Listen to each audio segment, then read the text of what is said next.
O livro Por Dentro do Átomo, Física de Partículas para Leigos, foi escrito por 2 professores da Universidade Federal de Minas Gerais, sendo eles Antônio Sérgio Teixeira Pires, que tem graduação e mestrado em Física pelo FMG, além de doutorado pela Universidade da Califórnia, e por Regina Pinto Carvalho, também com graduação e mestrado em Física pelo FMG, especializada na área de Física da Matéria Condensada e com anos de experiência, lecionando em diversas instituições ao redor do mundo. A obra foi publicada em 2014, ano da Copa do Mundo do Brasil, com o objetivo de levar física relacionada com outras áreas de conhecimento para alunos e professores de ensino médio, em um momento em que havia preocupação do meio acadêmico e científico de democratizar o acesso à informação. O livro traz de forma agradável e correta vários conceitos modernos da física de partículas, indo de conceitos mais antigos, com as ideias dos gregos sobre a constituição da matéria, caminhando para teorias modernas, como o modelo padrão, mostrando o contexto histórico e biografia dos cientistas envolvidos em cada descoberta. A obra é dividida em 8 capítulos, além de introdução, sugestões para leitura e 3 apêndices que complementam o livro, incluindo o primeiro, que é baseado no maior físico da história do Brasil, César Lattes.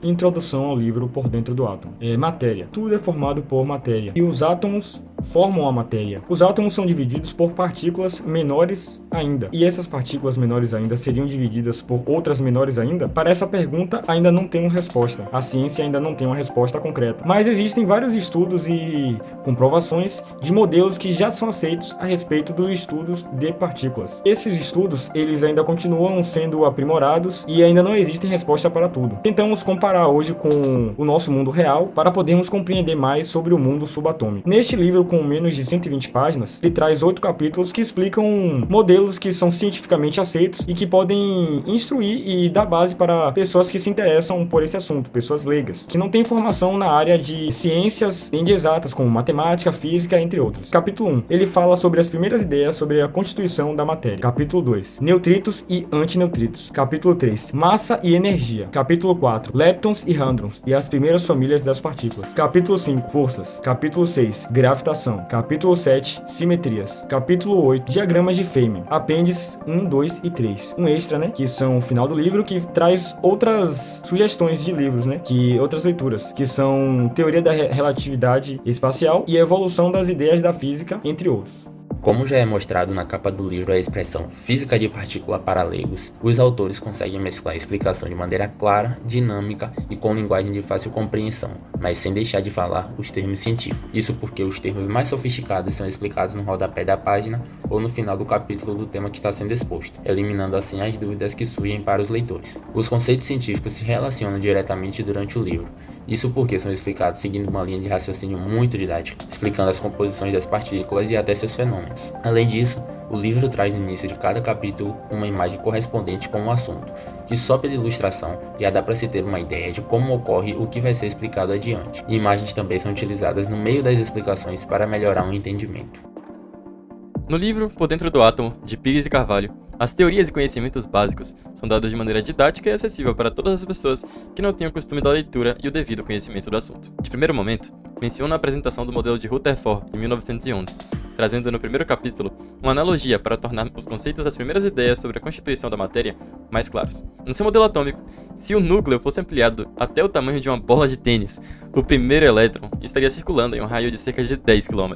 No terceiro capítulo, aplica-se também os conceitos de massa e energia. Para isso, é explicado com uma analogia referente à quantidade de energia que 1 kg de uma matéria qualquer tem. 1 kg de matéria, qualquer que seja ela, transformado totalmente em energia, poderia manter um chuveiro elétrico funcionando continuamente por cerca de 3 milhões de anos. Em forças, já no capítulo 5, há pequenas observações que nos trazem clareza no conteúdo e facilidade em saber a real dimensão do que está sendo discutido. Para mensurar a real força gravitacional, há uma observação que diz, só para o leitor ter uma ideia: a atração gravitacional entre 2 elétrons é 10 elevado a 42 vezes mais fraca do que a própria repulsão magnética entre eles. Já no capítulo 6, onde começamos a ver conceitos de gravitação, os autores explicam o experimento de Galileu Galilei com a experiência fictícia envolvendo o elevador e o fato que nenhuma força atua sobre qualquer objeto dentro de um elevador em queda livre.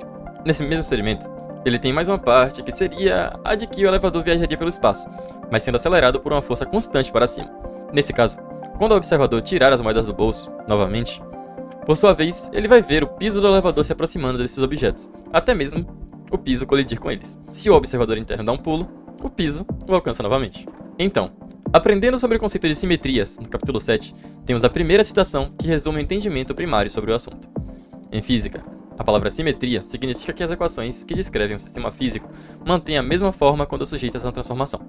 As simetrias mais conhecidas são a translação, a rotação e um deslocamento no tempo. Dessa maneira, podemos concluir que a didática no livro analisado é muito boa, pois traz analogias e histórias que facilitam o entendimento do leitor. Primeiramente, eu gostaria de apresentar o perfil de quem está fazendo as avaliações críticas, ou seja, o meu perfil como leitor da obra. Eu sou um estudante de ensino médio, de Instituto Federal, e minha base no conhecimento em ciência da natureza é razoavelmente bom, mas ainda assim devo confessar que enfrentei alguns desafios de compreensão em certos momentos do livro, entretanto nada que fosse tão difícil de ser resolvido e nem cansativo.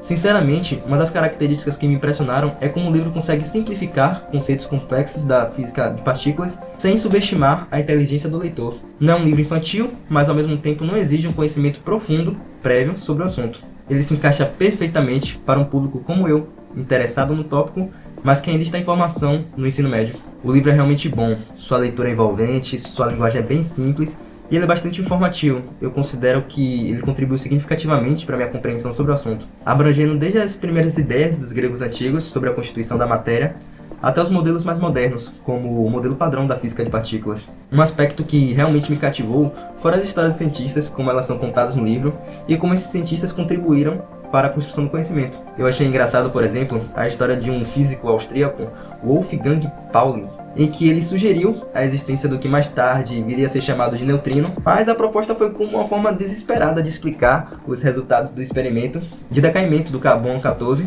e se adequar ao princípio de conservação de energia, contrariando completamente o estilo teórico da época. Contudo, décadas depois, o neutrino pôde ser observado experimentalmente. Em síntese, eu gostei do livro, é um excelente livro e cumpre seu papel com maestria. Torna os conceitos complexos da física de partículas acessíveis a um público amplo, mantendo o vigor científico.